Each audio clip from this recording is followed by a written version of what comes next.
Ustaz, apakah bangsa jin mengalami kelahiran, kematian, hisab, surga dan neraka seperti manusia? Tentu saja. Tentu saja. Surah Az-Zariyat, surah nomor 51 ayat 56 menjelaskan masalah itu kan. A'udzubillahi minasyaitonirrajim wa ma khalaqtul jinna wal insa illa liya'budun. Berarti jin dan manusia sama-sama. Allah mengatakan aku tidak ciptakan jin dan manusia kecuali untuk menyembah aku. Sama. Dan juga dalam surah jin dijelaskan masalah itu. Kalau orang-orang kaum jin yang beriman, mereka akan mendapatkan surga. Ada disebutkan dalam surah jin masalah itu.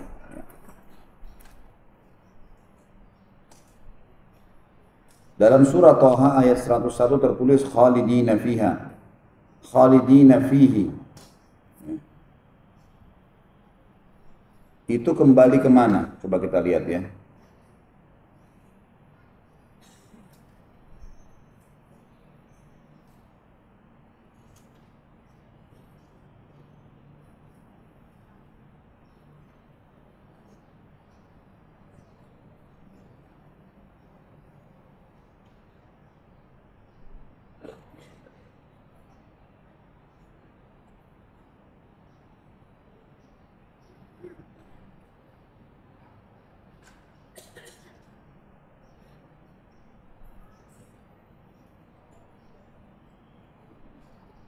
Oh iya, ini tentang masalah kesesatan. Kalau fihi itu kembali kepada keadaannya. Dibaca ayat 100. Yang bertanya baca kembali ke ayat 100 ya. Jadi kan di sini dikatakan ayat 100-nya A'udzubillahi minasyaitonirrajim wa man a'rada anhu fa innahu yahmilu yaumal qiyamati wizra ya. Barang siapa yang berpaling daripada Al-Qur'an, maka sungguhnya ia akan memikul dosa yang besar di hari kiamat. Khalidina fihi, maksudnya mereka kekal, dia kekal akan dalam keadaan itu. Jadi sampai hari kiamat pun kalau mereka meninggal mereka akan menyesal akan beban dosa dalam kekekalan keadaan itu, kekafiran, bukan kekal di neraka di sini maksudnya.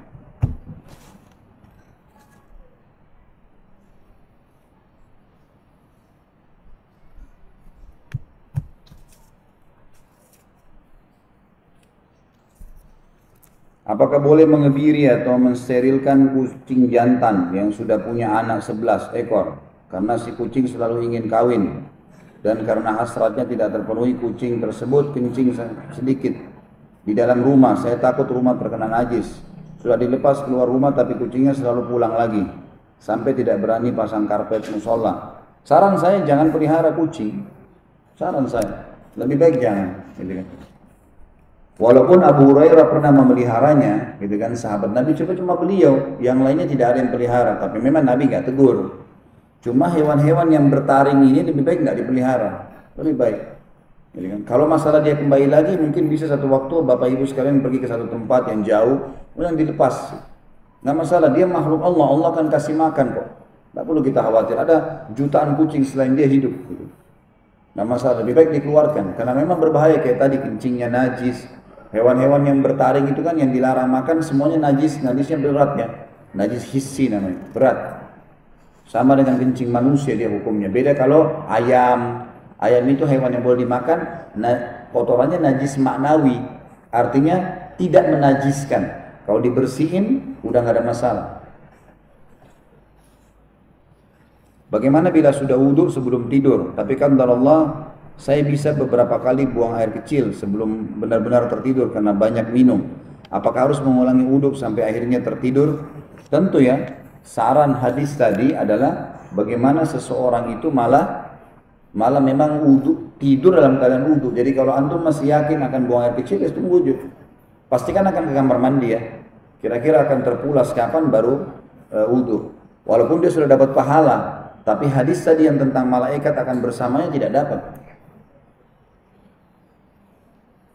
Bagaimana cara tayamum yang benar Ustaz? Apakah satu kali atau dua kali mengambil debunya? Satu kali tepukan saja. Satu kali tepukan. Itu ada dalilnya surah Al-Maidah ayat 6.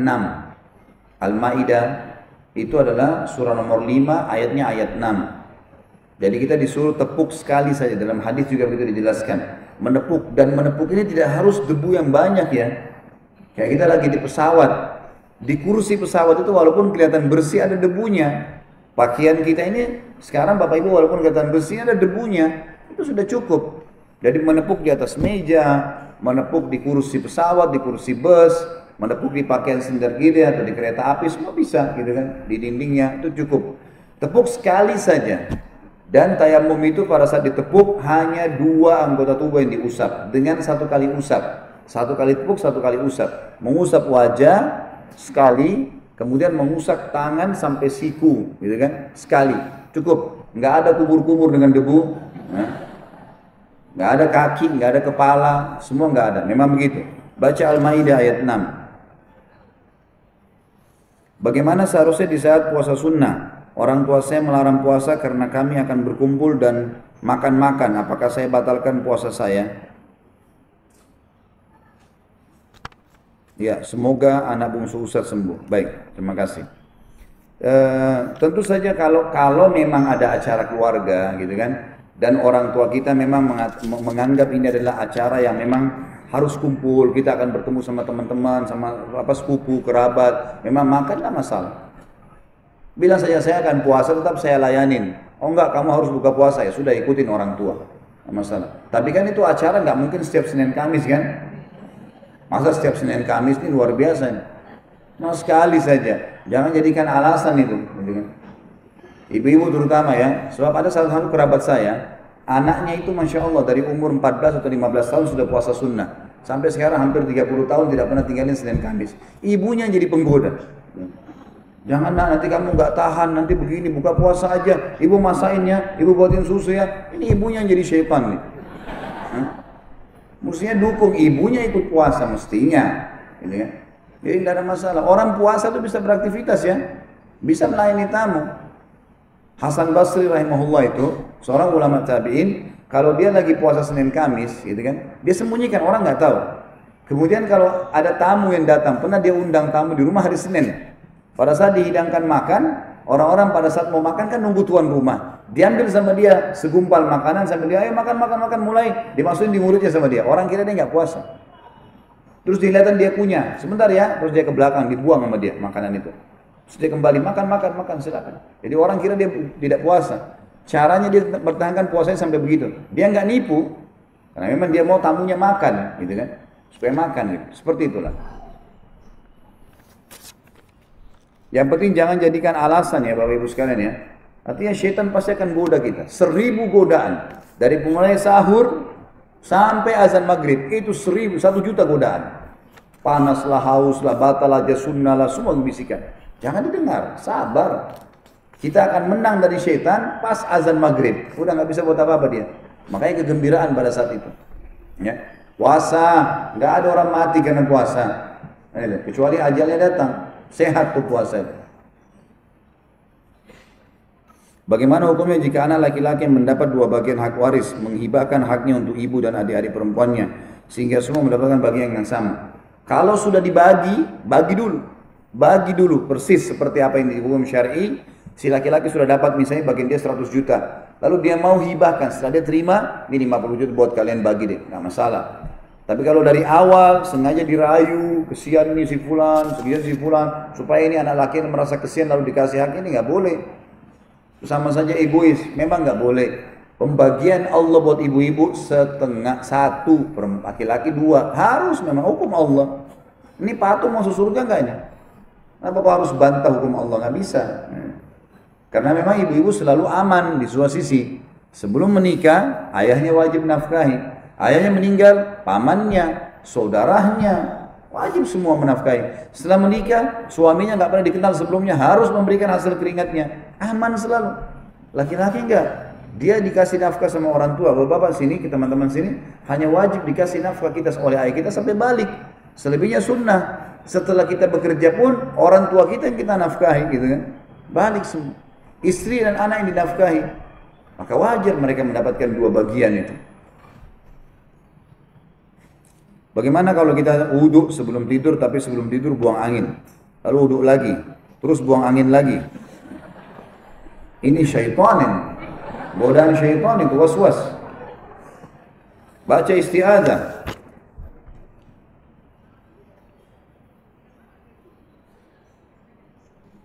Saya pernah mengenal haramnya membatasi jumlah anak apabila tidak ada udzur. Bagaimana jika suami hanya ingin punya 2 anak saja tanpa alasan syar'i? Bagaimana sikap istri? Harus patuh kan? Tentu saja diberikan, didoakan, diajak, dijelasin gitu ya, supaya memang dia bisa memahami masalah itu. Seperti misal kasus apa yang dikhawatirkan, anak ini juga cuma dititipin, kita coba merangkul dia supaya bisa mau gitu. Alhamdulillah kalau ibu ini malah berpikir untuk begitu. Biasanya bapak-bapaknya yang mau banyak anak, ibunya yang nolak gitu. Kalau terbalik ini sudah lebih ringan sebenarnya, karena biasanya fitrah laki-laki itu memang suka anak gitu kan. Memang fitrahnya dia suka, karena itu dinisbatkan kepada dia. Maka ibu bisa datang berdoa kepada Allah, lalu datangkan banyak argumen seperti misalnya, anak ini juga akan dinisbatkan kepada kamu, nanti saya juga akan besarkan mereka. Nah, terus datangkan contoh-contoh orang banyak yang punya cuma 2 anak, begitu anak-anaknya sudah besar, sudah berumah tangga, akhirnya mereka sendirian di rumah. Orang yang punya anak banyak, Masya Allah sampai punya cucu, anaknya masih ada di rumah yang belum menikah, masih menemani orang tuanya. Dan memang sunnah Nabi itu memperbanyak keturunan. Ibu-ibu juga yang masih malas punya anak ini tahu ya, peremajaan rahim seorang wanita itu tiap bulan Allah sebagai pencipta memberikan haid. Itu peremajaan standar, peremajaan maksimal yang bisa membuat tubuh lebih sehat untuk perempuan ya. Memang begitu berhubungan dengan masalah kondisi tubuhnya. Jadi untuk tubuhnya selalu sehat, bisa memberikan awet muda, itu memang peremajaan maksimalnya kalau melahirkan. Makanya ada nifas sampai 40 hari. Dia mirip sama haid, tapi haid cuma seminggu. Itu peremajaan maksimal. Memang sudah kuasa Allah itu, karena memang di perutnya ada rahim, gitu kan. Bagaimana jika kita bermusuhan lalu meminta maaf tapi dia tidak mau memaafkan? Apa yang harus kita lakukan, Ustaz? Kita sudah lepas tanggung jawab. Yang sudah minta maaf lepas tanggung jawab. Maafin saya ya, saya memang buat salah. Kalau dia saya nggak mau maafin, baik. Apa syarat? Ada sesuatu yang kamu minta? Baik, saya mau maafin tapi kamu perbaiki nama saya. Oke, kita lakukan. Apa syaratnya gitu kan? Kalau kita sudah bilang apapun yang kau mau kasih syarat saya coba jalankan selama tidak melanggar agama. Oh saya nggak mau tahu, pokoknya saya nggak mau maafin, ya sudah. Tugas kita kalau diminta maaf kita memaafkan kan gitu. Kalau orang orang yang memaafkan dapat pahala, orang yang tidak memaafkan malah dia bisa berdosa kalau memang dia tidak memaafkan, tidak ada udzur syar'inya dia untuk menolak. Lain kalau misalnya memang kita masih punya hak tidak dikembalikan, baik itu harta atau apa, sebelum mau dimaafin itu lain, ada udzur syar'i.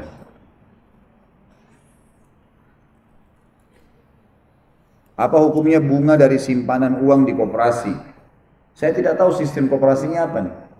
Kalau akadnya adalah kita investasi, koperasi kah, BMT kah, apa saja, individu kah, kita taruh uang 1 juta dan ini memang diinvestasikan, dimasukkan dalam saham yang ada di situ, gitu kan, jual beli yang ada. Lalu kita bagi hasil, halal. Tapi kalau dia hanya sekedar titip pinjam atau titip simpan lalu berbunga, ini haram, riba, nggak boleh. Kan itu. Boleh diambil tapi dipakai untuk fasilitas umum ya. Bagaimana akhwat menentukan waktu berapa lama antara azan dan iqamah sebagai penentu masih diperbolehkan melaksanakan sholat sunnah qobliyah? Ini ulama bahas tentunya. Durasi antara azan dan kalau memang dia dekat masjid dan dia dengarkan iqamah, berarti itu batasnya. Makanya jangan tunda awal waktu. Sebelum azan sudah wudu, sudah berhenti aktivitas. Di HP sekarang Masya Allah ada jadwal sholat. Di-download gratis semua di Play Store bisa didapatkan. Semua jadwal salat ada. Jadi bunyiin HP-nya akan terdengar azan misalnya. Kita tahu, oke lah. Jadi kita sebelumnya sudah wudhu. Begitu azan masuk kita langsung sholat. Gitu kan. Kalau ada masjid di sekitar rumah dan kita dengar iqamah, maka kita ikutin iqamah itu. Ikutin iqamah itu. Tapi kalau kita tidak dengar iqamah, maka durasinya ulama mengatakan jarak di zaman Nabi SAW antara azan iqamah itu bisa sampai 50 ayat. Kalau kita sampai mungkin 20 menit, setengah jam. Makanya biasanya Masjid Haram Mekah itu dan Masjid Nabawi Madinah biasa sampai begitu ya. Durasi kurang lebih 50 ayat, 20 sampai 25 menit atau setengah jam. Apa hanya agama Islam yang paling benar di antara agama lainnya? Boleh dijelaskan dan minta perbandingannya Ustaz. Kebetulan ini pertanyaan anak saya yang di kelas 3 SD dan kebetulan juga sedang berada di sini. Tentu saja, agama Islam itu bukan agama baru. Agama Islam bukan agama baru. Agama Islam satu-satunya agama yang Allah turunkan dari langit namanya Islam. Dari zaman Nabi Adam sampai Nabi Muhammad SAW sama namanya agama Islam.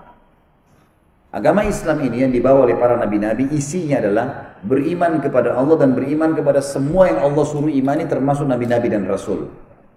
Waktu di zaman Nabi Musa alaihissalam, semua pengikut Nabi Musa dari Bani Israel yang beriman pada Allah, beriman pada Nabi Musa, beriman pada semua nabi sebelum Musa, dan informasi yang nabi akan datang setelah Musa, Isa dan Nabi Muhammad SAW, dikatakan dia muslim pada saat itu.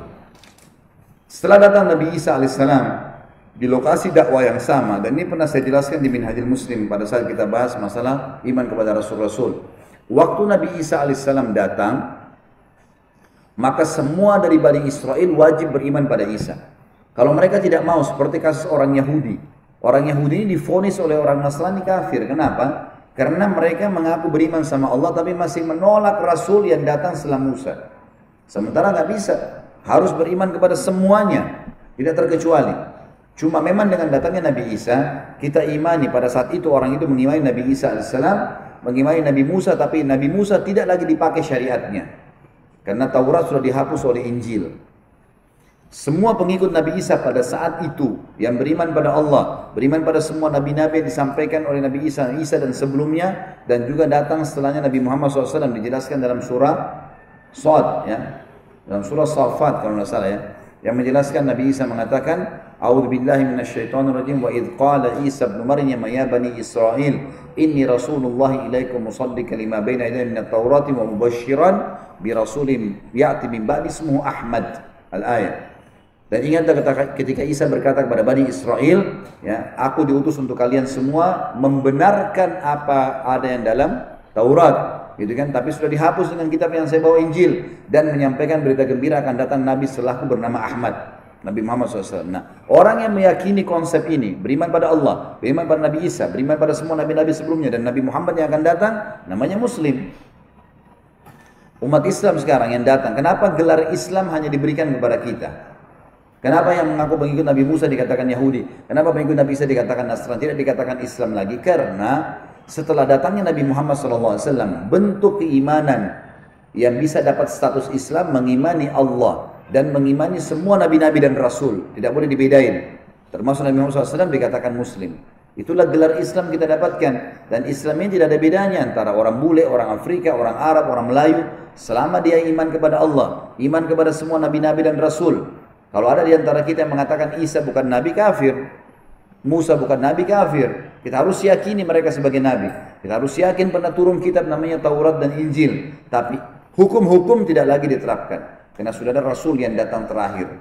Ini sebabnya kenapa kita diberikan predikat Muslim. Dan mereka sudah tidak lagi karena ada nabi yang ditolak oleh mereka. Ini bisa dibaca, tentunya ibu nanti bisa bacain anaknya. Sama-sama buka Quran di rumah. Al-Imran ayat 19, Al-Imran ayat 85. Ini semua menjelaskan tentang kebenaran Islam. Dan juga ada Al-Ma'idah ayat 3 menjelaskan kesempurnaan agama Islam di tengah-tengah ayatnya.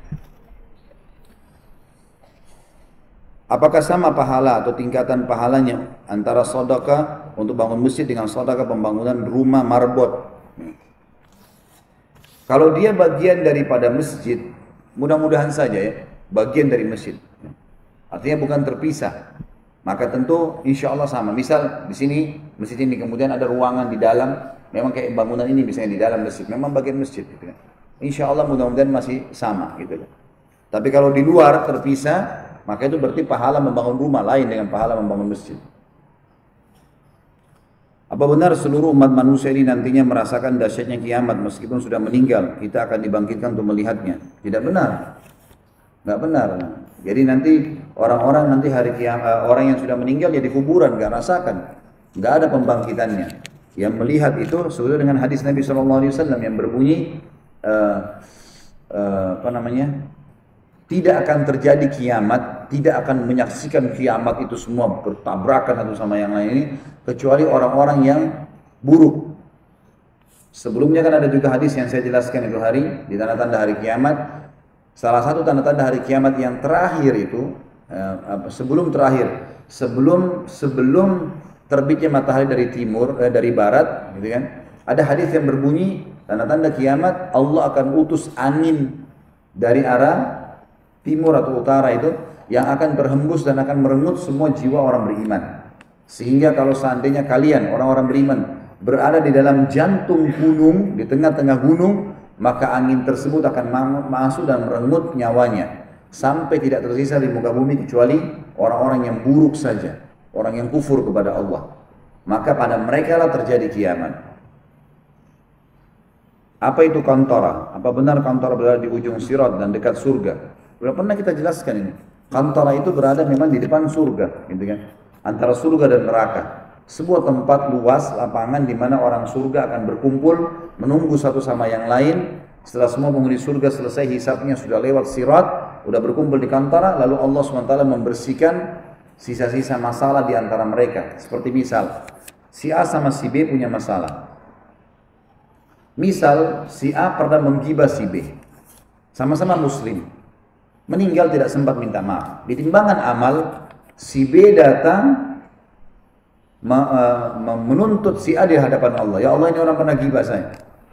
Baik, nilai gibah misalnya 100 pahala. Ditariklah 100 pahalanya si A dikasih kepada si B, gitu kan?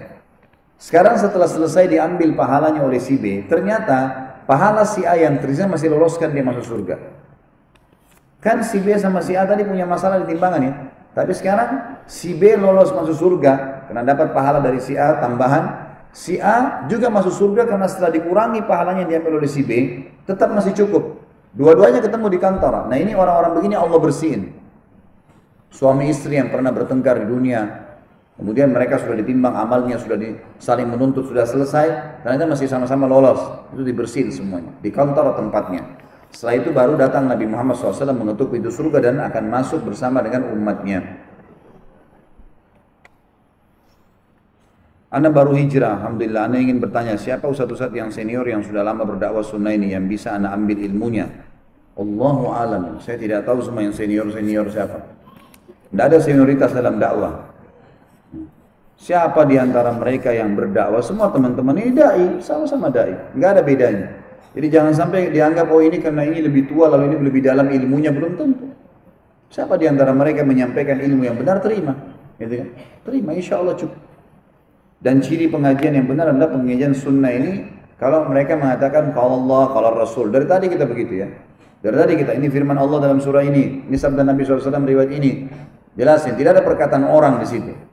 Ini semua pengajian-pengajian yang kembali kepada wahyu. Ikutin insya Allah pengajian begitu akan aman.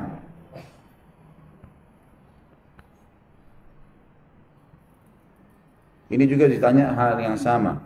Jangan tanya saya masalah nama orang, nama senioritas, tidak usah tanya seniornya.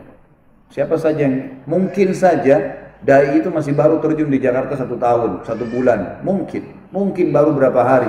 Tapi ilmunya masya Allah, kapasitas ilmunya cukup, belajar dari dia. Apa hukumnya arisan? Jauhi aja kalau bisa. Arisan lebih baik dijauhi karena memang arisan itu sebenarnya hutang yang diatur supaya kesannya bukan utang. Utang bukan itu. Utang. Kan itu. Orang itu kalau berutang dalam agama, kalau darurat baru boleh. Kalau tidak darurat nggak boleh, ya. Karena orang kalau mati punya utang, masalah. Ruhnya akan tergantung antara langit dan bumi. Dalam sebuah hadis dikatakan, dan arisan itu utang. Orang yang kena pertama misalnya, dapat pertama, maka dia jadi masalah utang. 14 orang yang dia punya utang 13 orang yang dia harus bayar setiap bulan. Apalagi kadang-kadang sering kali terjadi arisan ini digunakan memang untuk tanda kutip ya, berfoya-foya. Misal dapat pertama, dapat 15 juta. Wah ibu-ibu, dibeli apa 15 juta? Mau syukur-syukur kalau dipakai bayar utang juga atau punya masalah. Enggak, beli tas, beli apa, nggak ada manfaat. Terus itu utang, bangga baru beli benda. Padahal sebenarnya tidak diperlukan, tasnya masih banyak. Lalu untuk apa? Lebih baik jangan. Saya tidak katakan haram ya, lebih baik jangan. Lebih baik jangan. Satu-satunya yang dibolehkan oleh para ulama khusus masalah ini adalah kalau seseorang memang meniatkan bahwasanya arisan diadakan untuk ta'awun, untuk saling bantu. Memang dana diniatkan untuk sosial, ini loh, sosial tiap bulan kita nabung 500.000 untuk siapa di antara kita yang butuh bantuan dikasih. Nanti dia akan dikasih siapa yang mendesak butuh. Mendesak butuh. Misal, oh si fulan ini betul-betul susah, dia bantu. Bantu kena anaknya sakit, kena si fulan, apalah, kasih. Nggak masalah. Gitu kan? Nanti kalaupun dia tidak mampu membayarnya, maka itu dimaafin misalnya. Memang dianggap itu kegiatan sosial. Jangan dijadikan sebagai ajang keuntungan, karena nggak ada keuntungan di arisan. Keuntungannya apa? Utang kok itu. Bagaimana hukum undian? Dilihat undiannya untuk apa dulu. Kalau misal pertandingan ilmu, pengetahuan, lalu kemudian siapa yang paling bagus nilainya dapat hadiah. Itu kan juga sama, undian tapi positif. Artinya siapa yang lebih berprestasi akan dikasih gitu. Seperti itulah. Masya Allah. Nambah lagi. Saya sudah bilang jangan banyak nanya. Ambil ilmunya, ulangi coba. Bawa ke rumah, amalin, amalkan, mati masuk surga. Nggak usah banyak tanya, rewel.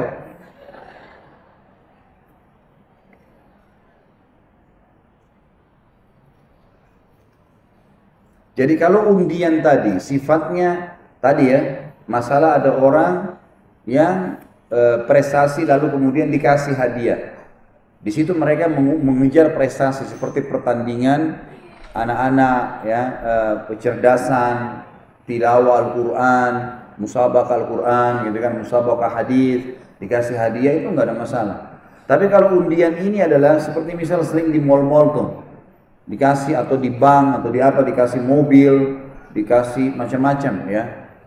Nah ini dilihat, kalau seandainya kata ulama, misal ada mobil ditaruh di sebuah mall, memang kita lagi perlu belanja situ, memang ada perlu, memang kita lagi ada hajat, kita harus beli di situ, beli di situlah, kemudian kita ada kertas undian lalu diikutkan, bukan karena targetnya mau kejar undiannya ya, memang kita kebetulan belanja, kemudian kita ada undian dapat 100.000, dapat 1 lembar kupon lalu kita ngisi, gitu ya. Dan ini sifatnya bukan targetnya undian, sekali lagi. Targetnya memang karena kebetulan kita belanja, dikasih isi kupon, isi saja, nggak masalah. Tapi kalau orang beli sampai numpuk-numpuk barang di rumahnya karena ingin ngumpulin kuponnya, ini nggak boleh, ini haram hukumnya. Karena sudah ada gharar di sini, sudah ada ghararnya ya. Bagaimana hukumnya akhwat yang datang ke kajian dengan menggunakan Gojek, taksi dan lain-lain tanpa dengan mahramnya? Gitu. Ini sebenarnya ada hadis yang yang disebutkan. Ini riwayat Imam Bukhari. Kalau Nabi SAW pernah membonceng Asma binti Abi Bakar, iparnya, gitu kan? Ini bukan mahram. Tapi waktu itu memang keadaannya Asma radhiyallahu anha itu lagi bawa barang berat. Asma ini terkenal sangat bakti radhiyallahu anha dengan suaminya Zubair ibn Awam. Jadi dia bilang, dia ceritain, saya sangat bakti dengan suami saya. Sampai saya mencuci bajunya, menyiapkan kebutuhannya, membersihkan rumahnya, mengurus anak-anaknya, sampai menggantikan sepatu kudanya. Dan saya juga sering mengambil air dari jarak tempat yang jauh. Jadi Asma kan sering ke sumur, bawa air. Radhiyallahu anha, saking ingin bakti sama suaminya, supaya dapat ridha Allah gitu. Maka dia termasuk yang dimasukkan oleh para ulama, kriteria istri yang memang maksimal mengejar surga dari suaminya. Ringkas cerita, dia pernah memikul barang-barang berat, Nabi SAW lewat dengan beberapa sahabat. Lalu Nabi SAW suruh Asma naik ke unta beliau. Jalanlah ke rumahnya. Zubair ini orang yang sangat pencemburuan gitu. Tapi karena Nabi yang suruh, jadi Asma naik akhirnya. Begitu sampai rumah Nabi, rumah Zubair, Zubair lagi ada di depan.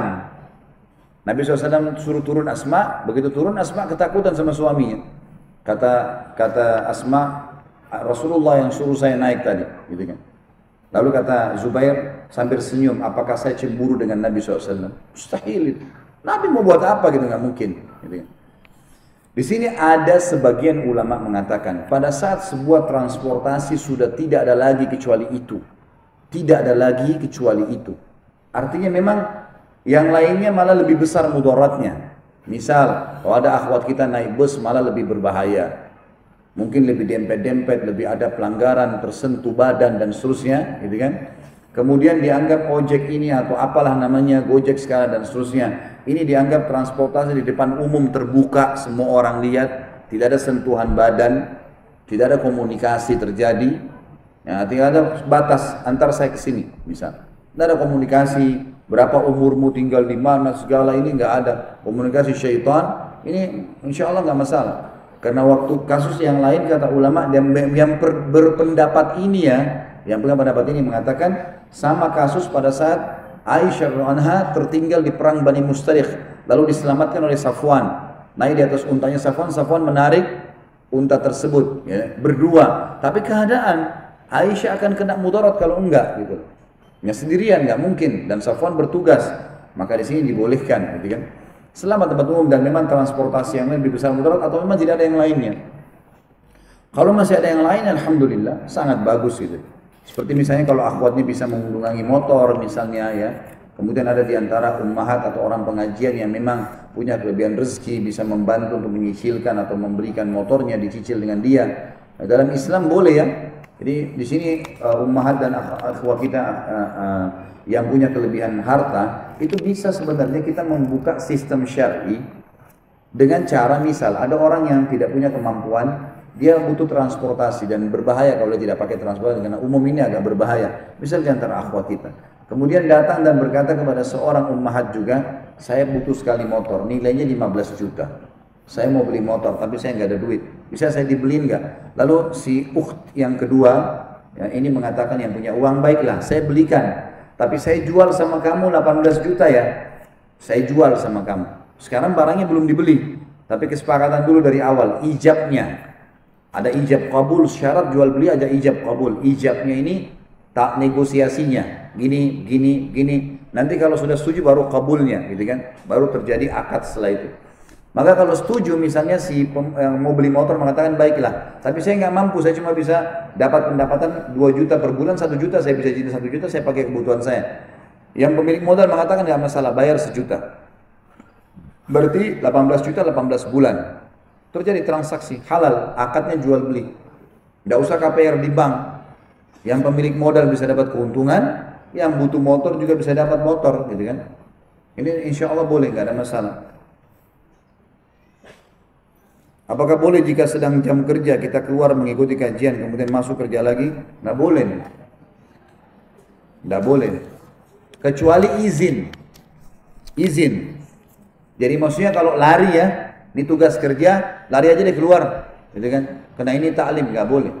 Harus izin. Saya mau pergi ke pengajian jam sekian sampai jam sekian. Apa konsekuensinya?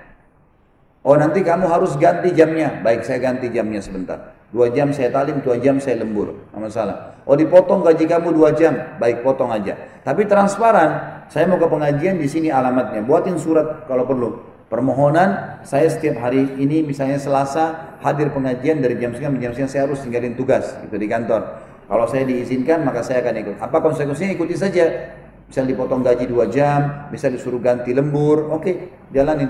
Tapi jangan tiba-tiba keluar, nah, boleh. Haram itu, menyita waktu. Ingat, kalau akad kita jam 7 pagi masuk, jam 5 sore keluar, telat 5 menit saja, 7.5 data 5 menit nggak halal gajinya. Hati-hati.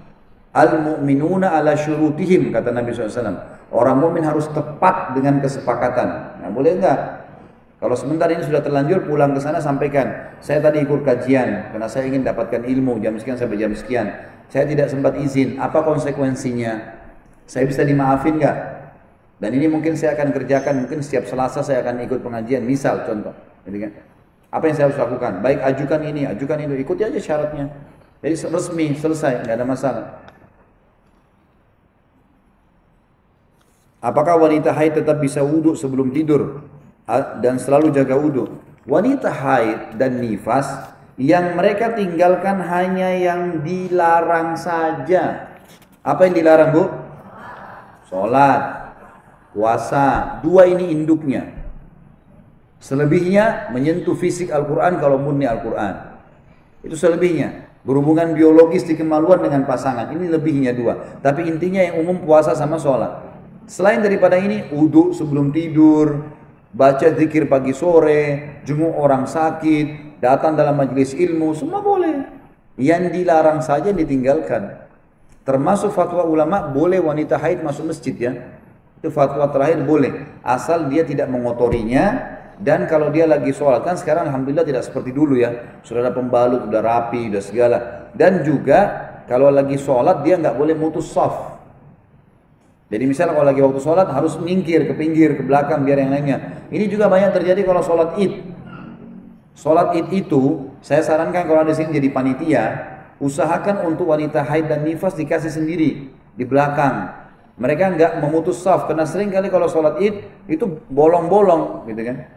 Penyampaian sebagian ummahat mengatakan itu sampai bolong-bolong ustaz safnya di belakang. Kami di laki-laki depan memang tidak lihat ya.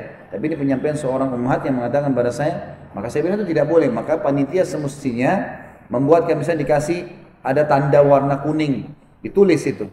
Atau ada panitia yang sedang menyambut orang yang mau datang, tolong ibu-ibu yang lagi haid atau berhalangan di belakang sekali di tali warna kuning misalnya. Atau di lokasi yang dikasih tanda ini, mereka ngumpul di situ supaya tidak memutus saf. Memang dia ngomong, dia sampaikan, panitia juga ingatin, kan biasanya sampein tata cara sholat kan, laporan idul kurban misalnya, maka dibahasakan, tolong ibu-ibu yang berhalangan di belakang, tolong kerjasamanya agar saf sholat tidak terputus. Maka itu diingatkan, kalau tidak putus saf sholat insya Allah tidak masalah.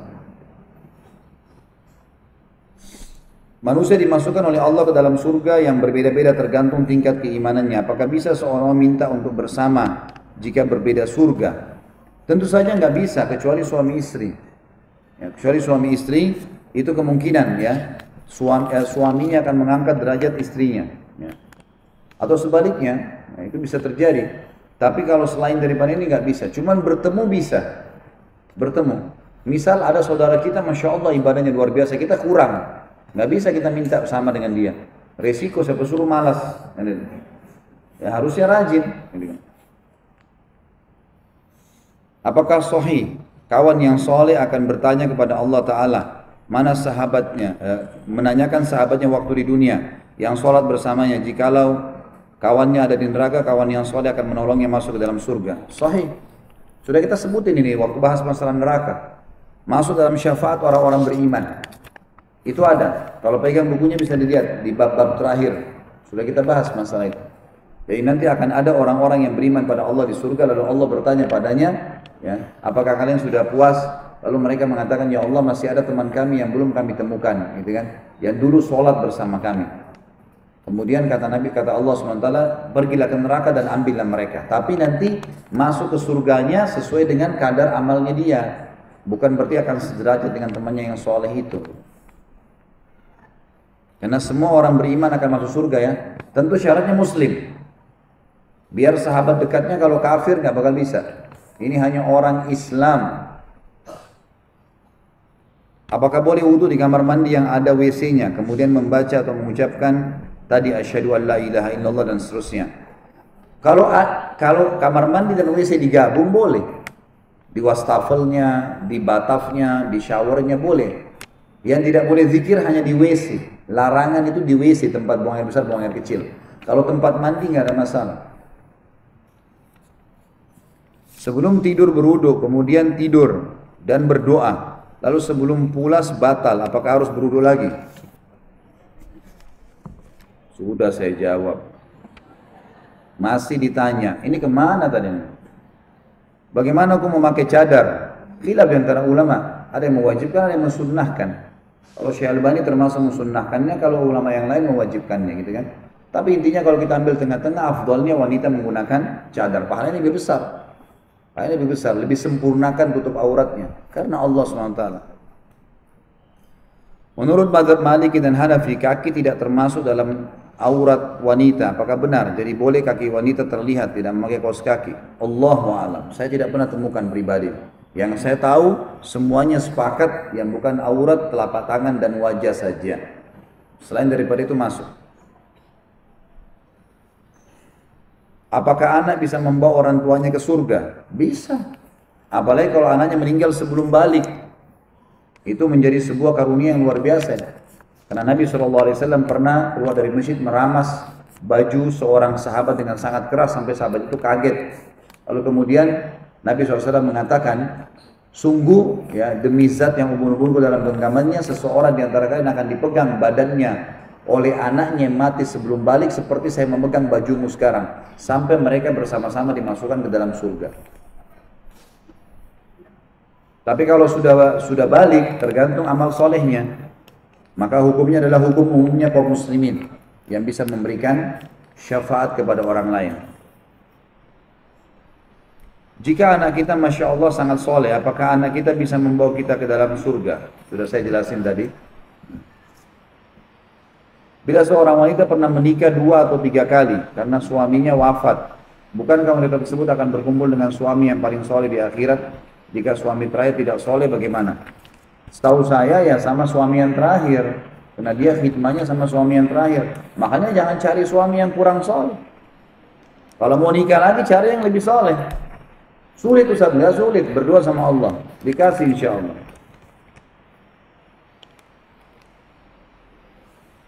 Kalau sebelum tidur berwudu, di tempat tidur bersentuhan dengan suami bagaimana? Meskipun bersentuhan tidak sengaja, nggak batal tentunya ya, nggak masalah.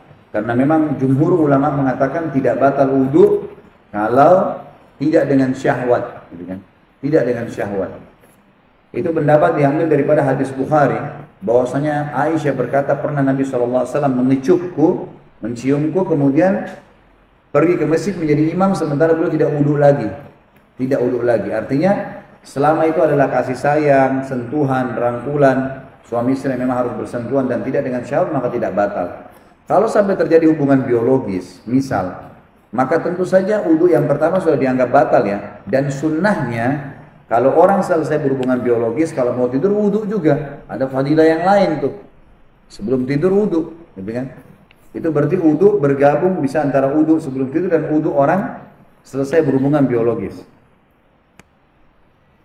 Seperti apa orang yang bisa langsung masuk surga? Tentu saja orang yang menjauhi semua larangan-larangan Allah dan juga mengerjakan semua perintah Allah. Dia berusaha untuk itu. Karena tentu kalau timbangan amal buruknya tidak ada, bisa masuk surga. Gitu kan? Otomatis. Ada di antara mereka yang spontan dapat pengampunan seperti para syuhada, orang yang mati syahid. Hadis Nabi SAW, orang yang mati syahid semua dosanya dimaafkan, gitu kan? Ini langsung masuk surga karena sudah bersih dosanya. Orang yang banyak cobaan di dunia, kembali kepada hadis Bukhari juga. Seorang mukmin diuji di dirinya, di keluarganya, di hartanya, terus cobaan lagi, tapi dia sabar laluin, dia nikmatin. Sampai dia bertemu dengan Allah, dia dan keluarganya tidak tertinggal lagi satu dosanya, masuk surga tanpa hisab. Bisa terjadi, gitu kan? Atau orang itu sangat soleh, memang meninggalkan semua perbuatan buruk, mengerjakan perbuatan amal soleh. Dari bangun tidur sampai tidur lagi, selalu dia muhasabah. Bapak Ibu gini, sebagai kata penutup dari saya, coba muhasabah sendiri di detik ini juga, pikirkan, kalau saya meninggal sekarang, tiba-tiba Allah datangkan malaikat maut, saya mati.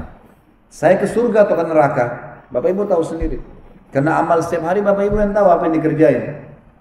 Jadi makanya orang bisa jadikan sebagai bahan muhasabah. Oh ternyata saya tadi subuh nggak sholat. Oh saya tadi belum sholat duha. Oh tadi saya belum baca Quran. Banyak kekurangan dan itu rutin setiap hari. Berarti banyak kekurangan buku amal nih.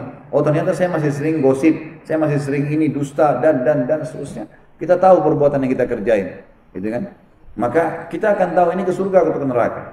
Tentu saja lebih baik kita fokuskan diri kepada amal soleh. Ingat, saya selalu ulangi dan saya ulangi lagi sekarang. Amal soleh itu dicintai oleh Allah. Pahalanya besar. Ya. Efeknya juga besar. Sejam sholat tahajud misalnya, sudah cukup Allah berikan kesehatan 7 tahun, 8 tahun, 10 tahun. Sedekah 1.000 rupiah sudah cukup Allah bukain rezeki mungkin 10 juta, 20 juta. Banyak balasannya besar. Kata Nabi SAW, siapa yang berpuasa satu hari sisi Allah tadi saya jelasin, Allah akan jauhkan dia dari api neraka 70 tahun. Nah, ini kan tidak ketemu antara sampai subuh sampai maghrib saja, sekitar berapa jam saja, itu sudah cukup untuk menjauhkan kita dari api neraka. 70 tahun jaraknya. Jadi efeknya besar sekali amal soleh. Dan juga dicintai oleh manusia. Nggak ada orang yang jujur, amanah, santun, baik, rajin sholat, terus dibenci sama orang, itu nggak ada. Dosa dibenci oleh Allah, hukumannya berat, efek jerahnya berat. Berzina sejam, cukup Allah kasih penyakit 3-4 tahun, 10 tahun. Ya, gitu. Bohong sekali sudah cukup Allah kasih dia penyakit apa, sekian lama gitu. Padahal cuma ini hitungan detik, ini efeknya besar dan dibenci oleh manusia. Nggak ada manusia yang suka orang yang suka dusta, zalim, suka menghina, orang tidak suka. Maka jadilah orang-orang yang baik. dan sisa-sisa umur kita diisi dengan kebaikan-kebaikan.